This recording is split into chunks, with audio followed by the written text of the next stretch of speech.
Hello, bachcho. Let's read out a question for the flexible drive belt runs over a frictionless flywheels seen figure. So यहाँ पर आप figure में देख सकते हैं एक फ्लेक्सिबल ड्राइव बेल्ट है, ये रन हो रहा है। ये एक किस पर, फ्रिक्शनलेस फ्लाई व्हील पर, ठीक है, फ्लाई व्हील पर। सो जो the mass per unit length of the drive belt है, this is given 1 kg per metre and the tension in the drive belt is 10 newton. ठीक है, ये जो टेंशन लग रहा है वो भी हमें दे रखा है, और इसकी जो mass per unit length, that means to say कि म्यू का वैल्यू वो हमें 1 kg पर मीटर के बराबर दे रखा है। The speed of drive belt is 2 metre per second. The whole system is located on a horizontal plane. यदि ये जो स्पीड ऑफ बेल्ट है जो कि हमें यहाँ पर राइटवर्ड डायरेक्शन में दिखा रखी है, वो 2 मीटर पर सेकंड के इक्वल हो, और पूरे सिस्टम को हमने लोकेट किया है हॉरिजॉन्टल प्लेन में, so find the normal force in newton exerted by the belt on the wheel. So ये बेल्ट के द्वारा इस ठीक है ना, इस फ्लाई व्हील पर जो नॉर्मल रिएक्शन है उसे हमें यहाँ पर फाइंड आउट करना है। तो चलिए स्टार्ट करते हैं सोल्यूशन से। But before of it, let's talk about the key concept which we are going to use here for this question. So यहाँ पर हम न्यूटन्स लॉ का यूज करेंगे, right. So according to Newton's law, the summation of the force along the horizontal is always equals to 0 होगा, और summation of the force along the vertical वो भी 0 के इक्वल होगा। साथ ही साथ देखिए ये कहीं ना कहीं एक गोलाकार आकृति है, यानी कि फ्लाई व्हील है। सो जो सेंटर की तरफ लग रही फोर्स होंगी वो सेंट्रिपिटल फोर्स होंगी।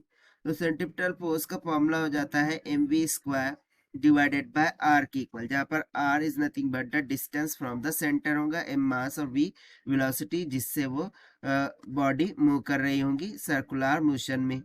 सो इन्हीं कॉन्सेप्ट्स का यूज करते हुए देखते हैं फिर हम यहाँ पर।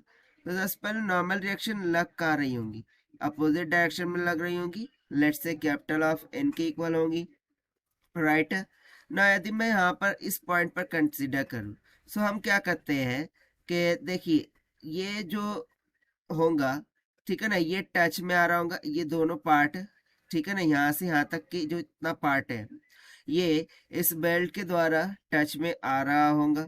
सो ऑब्वियस सी बात है उसकी वजह से फ्रिक्शन लग रही होंगी, और उसके कारण से यदि मैं कंसिडर करता हूँ एक स्मॉल पार्ट, ठीक है ना, मैं स्मॉल पार्ट कंसिडर करता हूँ जो कि है at an angle of theta from this horizontal, और ये जो स्मॉल पार्ट है ये डी ऑफ थीटा के बराबर है, ठीक है ना।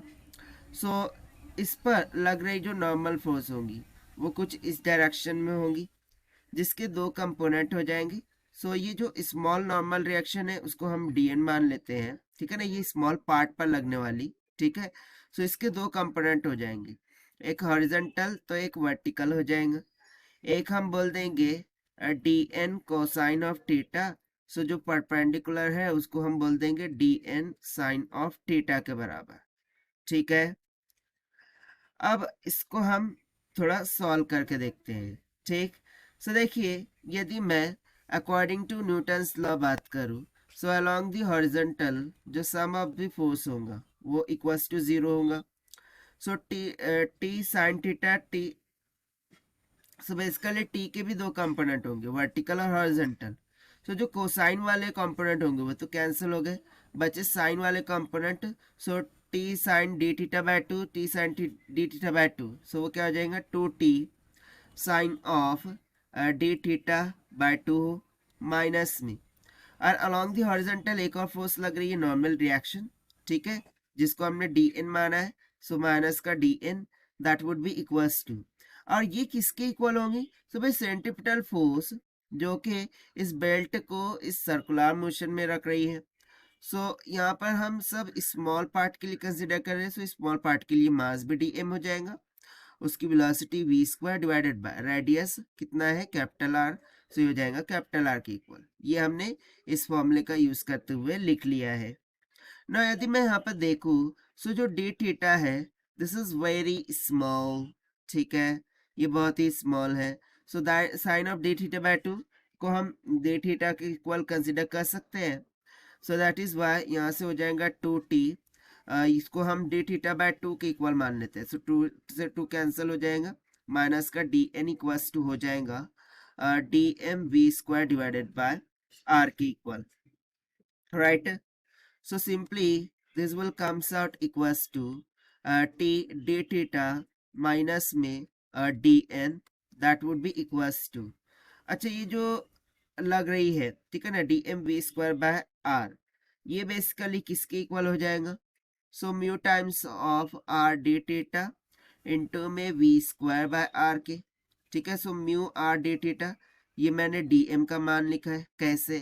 क्योंकि mass is equals to density into volume होता है, ठीक है ना, डेंसिटी इंटू वॉल्यूम। सो उसी को यूज करके मैंने यहाँ पर ये लिखा है। अब फर्दर हम यहाँ से क्या बोल सकते हैं कि जो टी डी थीटा माइनस में डी एन होगा that would be equals to mu times of R square D theta हो जाएगा, क्योंकि एक आर कैंसिल हो गया यहाँ पर, कैपिटल आर जो रखा था हमने, राइट। सो ये इतना बच गया, सॉरी आर का स्क्वायर नहीं, वी स्क्वायर, ठीक है, ये वी स्क्वायर होगा ना, राइट।